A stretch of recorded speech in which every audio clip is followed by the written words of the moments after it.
In de smalle donkere straten loopt een meisje heen en weer. Af en toe blijft ze staan praten met een goed geklede heer.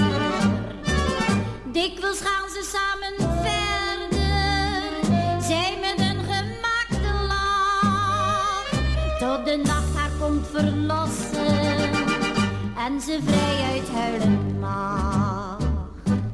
Arme kleine Madeleine,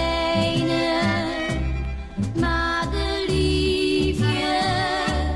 van de straat.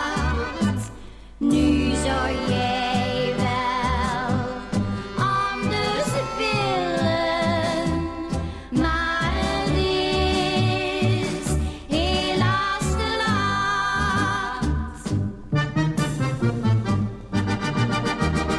Dikwijls denkt ze aan haar dorpje, aan haar huis het stille pad, aan haar ouders, broer en zusters, en dan vloekt ze op de stad. Zij trok naar de grote wereld.